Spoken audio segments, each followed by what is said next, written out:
ಅವ ರಾಜ ಮನಿ ಎಲ್ಲ ಲೂಟಿ ಮಾಡಿದ್ದ. ರಾಜ ಮನಿ ಎಲ್ಲ ಲೂಟಿ ಮಾಡ್ಯಾನ.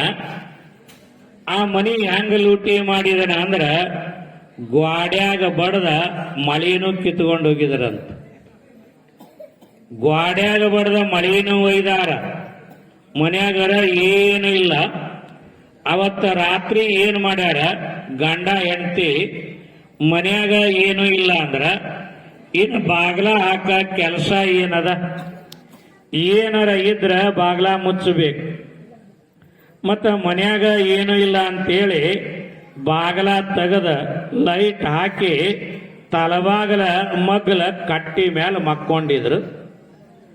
ಒಬ್ಬ ಕಳ್ಳ ಆ ಊರಿಗೆ ಬಂದ, ಎಲ್ಲರ ಮನಿ ನೋಡದ, ಎಲ್ಲರ ಮನಿ ಬಾಗ್ಲ ಹಾಕಿತ್ತು.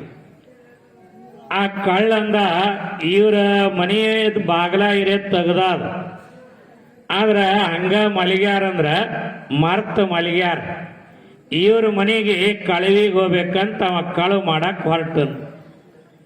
ಆ ಕಳ್ಳ ಹಿಂಗ ಯೋಚನೆ ಮಾಡದ, ನಾ ಕಳವು ಮಾಡಿ ಬರಾಗ ನಾನು ಹೆಗಲ ಮ್ಯಾಲ ಕಂಬಳಿ ಅದ, ಕಂಬಳಿ ಬೀಳಂಗದ ಅಂತೇಳಿ ಈ ಕಡೆ ಏನು ಯಜಮಾನ ಮಕ್ಕೊಂಡಿದ್ದ, ಈ ಕಡೆ ಆ ಕಂಬಳಿ ಇಟ್ಟು ಇವ ಮನ್ಯಾಗ ಒಳಗೆ ಹೋದನ್ರಿ. ಈ ಯಜಮಾನಿಗೇನು ನಿದ್ರಿ ಎತ್ತಿದ್ಲ, ಆರಾಮಾಗಿ ಎಚ್ಚರ ಇದ್ದ. ಎಚ್ಚರ ಇದ್ನಲ್ಲ, ಅವ ಏನು ಕಳ್ಳ ಕಂಬಳಿ ಇಟ್ಟು ಹೋದ. ಇವ ಒಳಗೆ ಹೋದಗಳಿಗೆ ಈ ಯಜಮಾನ ಆ ಕಂಬಳಿ ತಗೊಂಡ ಅರ್ಧ ಹಾಸ್ಕೊಂಡು ಅರ್ಧ ಹೊಚ್ಕೊಂಡ್ ಮಕ್ಕೊಂಡ್ಬಿಟ್ಟ. ಅವ ಕಳ್ಳರ ಒಳಗೆ ಹೋಗಿ ನೋಡ್ದ, ಏನೂ ಇಲ್ಲ.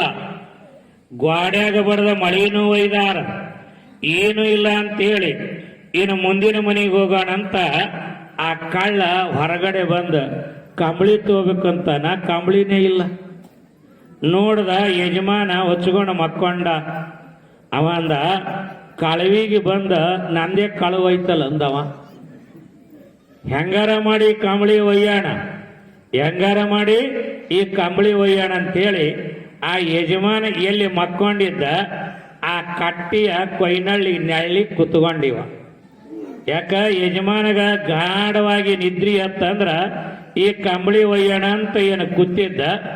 ಆ ಯಜಮಾನಿಗೆ ನಿದ್ರಿ ಹತ್ತಿತ್ತಂದ್ರೆ ಎಚ್ಚರ ಇದ್ದ. ಇವ ಏನ ಆ ಮಲ್ಕೊಂಡು ಯಜಮಾನನ ಕಟ್ಟಿಯ ಕೆಳಗೆ ಬಂದು ಕುತ್ಕೊಂಡ. ಆ ಯಜಮಾನ ಏನು ಮಾಡದ, ಕಂಬಳ್ಯಾಗ ಎದ್ದು ಕುತ್ಕೊಂಡ್ಬಿಟ್ಟ. ಕಳ್ಳ ಅಂದ, ನಿದ್ದೆ ಹತ್ತಿದ್ರ ಒಯ್ಬೇಕಂತ ನಾ ಕೂತೀನಿ.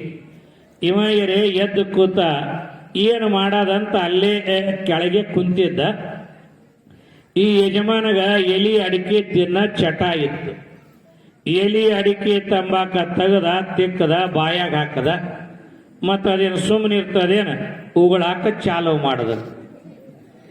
ಯಾರ ಮೇಲ, ಅವೇನು ಕೂತಿದ್ನಲ್ಲ ಅವನ ಮೇಲೆ 1 ಸಲ ಉಗುಳದ, 2 ಸಲ ಉಗುಳದ, 10 ಸಲ ಉಗುಳದ. ಅವಗೇನು ಹೇಳಿಲ್ಲ. ಯಾಕ, ಎದ್ರ ಕಳ್ಳ ಅಂತ ಗೊತ್ತಾಗ್ತ. ಅವ ಏನು ಸುಮ್ಮನ ಇದ್ದ. ಆಗ ಈ ಯಜಮಾನ ಹೆಂಡತಿಗೆ ಎಬ್ಬಿಸ್ದ, ಜರ ನಿದ್ರಿ ಬರಲಾಗ್ಯದ ಏಳಂದ. ಮತ್ತ ಎಲಿ ಅಡಿಕೆ ತೆಗದನ. ಎಲಿ ಅಡಿಕೆ ತೆಗದ ಈ ಕೈಗೆ ಸುಣ್ಣ ಏನು ಹತ್ತಿತ್ತಲ್ಲ, ಆ ಸುಣ್ಣ ಒಯ್ದ ಹೆಂಡತಿ ಸೀರಿ ಒಯ್ದು ವಾರ್ಸದ. ಯಾವಾಗ ವಾರ್ಸದ, ಆಕಿ ಗಂಡಗೆ ಬೈಯಾಕತ್ತು, ಏನ್ರಿ ನಿಮಗೇನಾರ ಬುದ್ಧಿ ಅದ? ರಾಜ ಮನೆಯೆಲ್ಲ ಲೂಟಿ ಮಾಡ್ಯಾನ, ನಾಳೆಗೆ ಮುಂಜಾನೆ ಸ್ನಾನ ಮಾಡಿ ಬಿಡಾಕ ಮನ್ಯಾಗ ಇನ್ನೊಂದು ಸೀರೆ ಇಲ್ಲ. ಹಿಂಗ ಸುಣ್ಣ ವರ್ಷಿ ಹೊಲಸು ಮಾಡ್ತೀರಲ್ಲ, ನಿಮಗೆ ತಿಳಿಯಲ್ಲೇನಂದಳು. ಆವಾಗ ಯಜಮಾನಂದ, ಅಲ್ಲ ಬರೀ ಇಟ್ಟು ನಾ ಸುಣ್ಣ ವರ್ಷದಕ್ಕ ನೀ ಹಿಂಗ್ ಬೈಯಾಕತ್ತೀಯಲ್ಲ, ಇಲ್ಲಿ ನೋಡು ನಮ್ಮ ಅಣ್ಣ ಎಟ್ಟು ಉಳಿದ್ರು ಹ್ಯಾಂಗ ಕೂತಾನಂದ.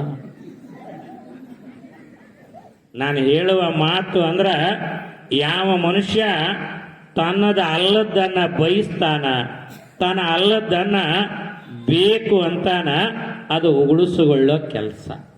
ಅದಕ್ಕೆ ನಮ್ಮ ಶರಣರ ಜೀವನ ಹೇಗದ ಅಂದ್ರೆ, ತನುವಿನಲ್ಲಿ ನಿರ್ಮೋಹ, ಮನದಲ್ಲಿ ನಿರಹಂಕಾರ, ಪ್ರಾಣದಲ್ಲಿ ನಿರ್ಭಯ, ಚಿತ್ತದಲ್ಲಿ ನಿರಾಪೇಕ್ಷ, ವಿಷಯಗಳಲ್ಲಿ ಉದಾಸೀನ, ಭಾವದಲ್ಲಿ ದಿಗಂಬರ, ಜ್ಞಾನದಲ್ಲಿ ಪರಮಾನಂದ ನೆಲೆಗೊಂಡ ಬಳಿಕ ಸೌರಾಷ್ಟ್ರ ಸೋಮೇಶ್ವರ ಲಿಂಗ ಬೇರಿಲ್ಲ ಕಾಣಿರು ಅಂತ ಹೇಳ್ತಾರೆ. ಇಂಥ ಶರಣರ ಜೀವನ ದರ್ಶನವನ್ನು ಕುರಿತು ನಾವು ನೀವೆಲ್ಲ ಹಲವಾರು ರೀತಿಯ ಶರಣರ ಬದುಕಿನ ಮೌಲ್ಯಗಳನ್ನು ಚಿಂತನೆ ಮಾಡೋಣ.